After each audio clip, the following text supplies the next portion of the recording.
जिस समय साक्षरता परीक्षा को लेकर के आपने बताया कि हंगामा हो रहा था, हम लोग का मांग था कि बिना शर्त राज्यकर्मी का दर्जा दे। उस दिशा में शुरू में सरकार आश्वस्त भी किया था। और चूंकि 3 परीक्षा सरकार कही थी कि हम लेंगे, ऑनलाइन लेंगे, हम लोगों ने ऑब्जेक्शन किया। यहाँ तक ना हम लोगों ने कंप्यूटर पढ़ा ना पढ़ाया, फिर हम कैसे देंगे। तो उस समय तत्कालीन शिक्षा मंत्री विजय कुमार चौधरी और एसीएस दोनों द्वारा यह कहा गया कि हम 5 परीक्षा लेंगे, जिसमें 3 ऑनलाइन लेंगे, 2 ऑफलाइन लेंगे। और यही थी भी।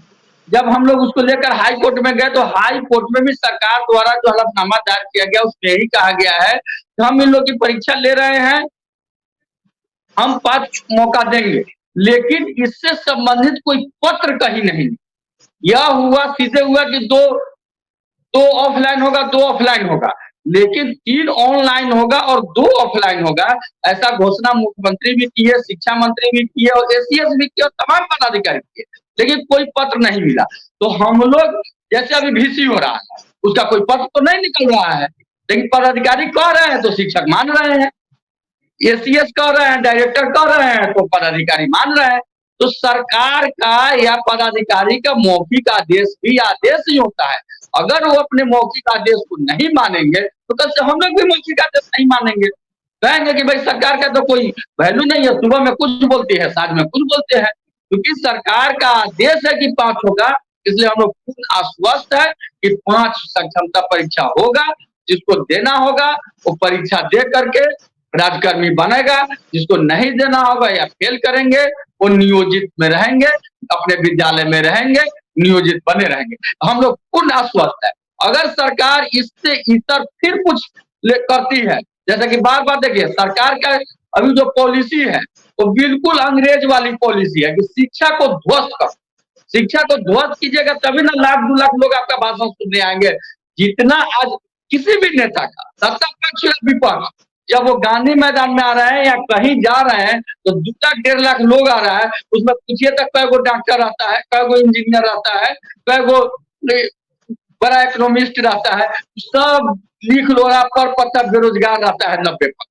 तो ये संख्या बनाए रखने के लिए लगातार शिक्षा पर प्रहार किया जा रहा है और शिक्षा में उथल-पुथल मचाया जा रहा है। हम आज भी आश्वस्त है कि हमें 5 मौका मिलेगा और अगर इससे सरकार इतर जाएगी, तो हम फिर रोड पर उतरेंगे, फिर से आंदोलन करेंगे, हम हाईकोर्ट का दरवाजा खटखटाएंगे।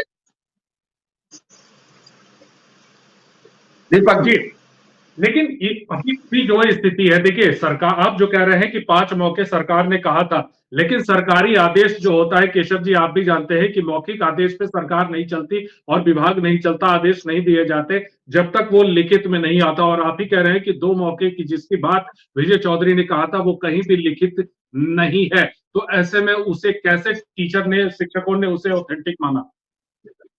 दीपक जी ये बात सही है, लेकिन अगर मौखिक आदेश से नहीं चलती, तो अभी रोज शनिवार को 3 बार, आज भी 11:30 से, फिर शाम में 5:30 से, सिर्फ मौखिक और मौखिक आदेश ही हो रहे हैं अभी भीसी में। इसी का कोई लेटर तो नहीं निकल रहा है। अब आपको एक उदाहरण दे रहे हैं, हमारे शिक्षक भी तो पगलाए हुए हैं। तमाम जो जयंती है उस पर विद्यालय बंद रहेंगे, जयंतियां मनाई जाए, ये लेटर है। अभी वीर कुंवर सिंह जयंती हुआ, मनाना है, किसी ने नहीं कहा कि विद्यालय बंद रहेगा, खुलेगा, हाजिरी बनेगा, नहीं बनेगा। तो अभी भीसी पर सिर्फ मौखिक आदेश ही हो रहा है और पदाधिकारी का मौखिक आदेश भी आदेश ही होता है। इसलिए पदाधिकारी अगर अपने मौखिक आदेश से मुकर जाएंगे कि हम नहीं मानेंगे, तो फिर हम उनका कोई मौखिक आदेश नहीं मानेंगे। ऐसा थोड़ी है कि अब 10 को मौखिक आदेश दे रहे हैं, जिसमें 2 को कहिएगा कि 2 को मान ला, 8 को हमें मौखिक आदेश रहेगा न माना, ऐसा नहीं होगा। हम अगर मानेंगे तो आपका 100% मौखिक आदेश मानेंगे। जिस दिन सरकार अपने मौखिक आदेश को कहेगी कि हम नहीं मानेंगे, हम रोड पर उतरेंगे कि आपका हम कोई मौखिक आदेश नहीं मानेंगे, अब हमसे लिखित आदेश कीजिए, उसको हम मानेंगे, हम भी मौखिक आदेश नहीं मानेंगे। और ऐसी स्थिति में अराजकता की स्थिति हो जाएगी, हम भी जान रहे हैं, उथल-पुथल हो जाएगा। वह राज्य तब अंग्रेज का राज नहीं रहेगा, वह राज्य औरंगजेब का राज हो जाएगा और यह निश्चित रूप से बिहार के लिए काफी दुखद स्थिति होगी। इसलिए हम पूर्ण आश्वस्त है कि विजय कुमार चौधरी और नीतीश कुमार जैसे मंत्री और एसीएस के पाठक सर जैसे पदाधिकारी ने घोषणा किया है कि 5 सक्षमता लेंगे तो 5 लेंगे, और यदि नहीं लेंगे अपने मौखिक आदेश से वापस होते हैं, तो बिहार में जबरदस्त आंदोलन होगा और अराजकता की स्थिति होगी, जिसकी सारी की सारी जिम्मेदारी सिर्फ और सिर्फ सरकार की। यह बात सही है कि शिक्षा जो है उनका गाज गिराने के ही टारगेट में है। हम आपको कर रहे थे, यह देखिए एक लेटर है, ये सुगापुर प्रखंड सारण जिला का है और मरहौरा प्रखंड का भी निकला है, जिसमें ये दोनों प्रखंड शिक्षा पदाधिकारी लिखे हैं कि डीओ द्वारा उन्हें VC में आदेश दिए गए आदेश के अनुसार जिन लोगों ने साक्षरता परीक्षा नहीं दिया है, क्यों नहीं दिया है कारण बताए, अन्यथा उन पर कार्रवाई की। ये ईसुआपुर और मरहौरा 2 प्रखंड का है, तो शोकज कर रहे हैं कि साक्षरता परीक्षा आपने क्यों नहीं दिया, जबकि ऐसा सरकार का कोई आदेश नहीं है। तो हम जानना चाहते हैं कि क्या सिर्फ सारण डीओ ही और ये 2 प्रखंड के लिए ही ऐसा आदेश जारी किए थे? तो ये तो बिल्कुल पागलपन है, कोई कुछ निकाल रहा है। अब बताइए, दोनों प्रखंड वहां शोषण जारी है कि आप दीजिए जवाब, नहीं तो आपका कार्रवाई होगी। ईसुआपुर प्रखंड के एक और मामला है, अभी 22 तारीख को लेटर निकला है कि आप घर घर जाकर बच्चा लाइए और बच्चा अगर नहीं आता है तो आपका 15 दिन का पेमेंट काटिए।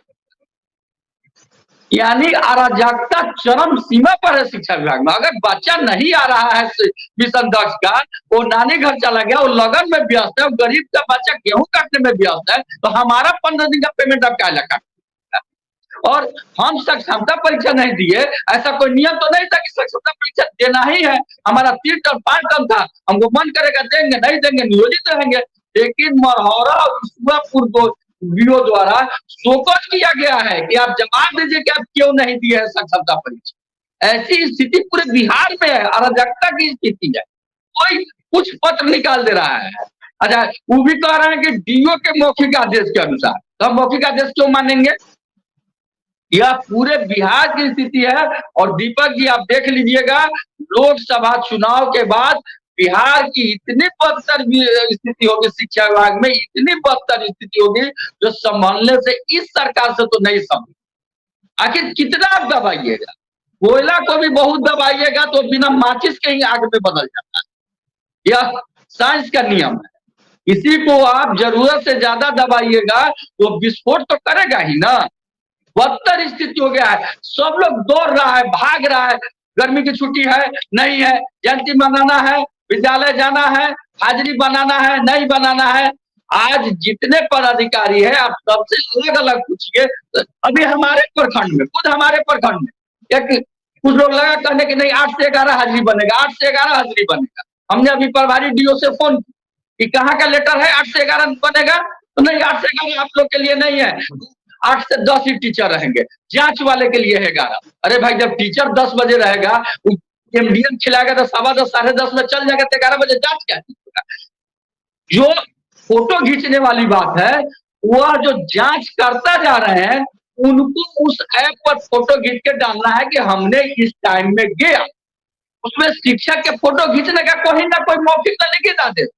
लेकिन यहाँ तो सवाल है कि आदेश मिल गया है, पावर मिल गया है कि टोला सेवक, शिक्षा सेवक, वैसे रिटायर्ड टीचर जो बन गए हैं पीआरपी, जिनको कोई पूछता नहीं था, वो लोग हो गए निरीक्षण करता। अब जा रहे हैं हाई स्कूल में, +2 में, जो एमए पास है, पीएचडी पास है, कहते चलिए चलिए चलिए आइए हमारे सभा की, जल्दी जल्दी आप लोग फोटो खींचिए, टक टक टक फोटो खींचिए, डालिए फोटो खींचे डालिए। जबकि मास्टर साहब लोग घीगल बकरी लेकर होता है सामने सर कर रहे हैं। इससे बड़ी अराजकता क्या हो? जब आप विद्वानों को मूर्ख तो हम नहीं कहेंगे, लेकिन अपेक्षा के कम योग्यता वाले से जब टॉर्चर कराइएगा, वहां तो शिक्षा का नाश निश्चित है, उसको कोई नहीं बचा सकता है। वही स्थिति आज हो गई है बिहार में। सिर्फ मौखिक आदेश, चलिए तो चले, कोई आदेश लिखित नहीं आ रहा है और सारा मौखिक आदेश में सारा शिक्षक बेचैन है। तो सवाल है कि ये तो हम अच्छी मानेंगे कि आप मौखिक आदेश नहीं मानिए, कल से हम लोग भी मौखिक आदेश नहीं मानेंगे।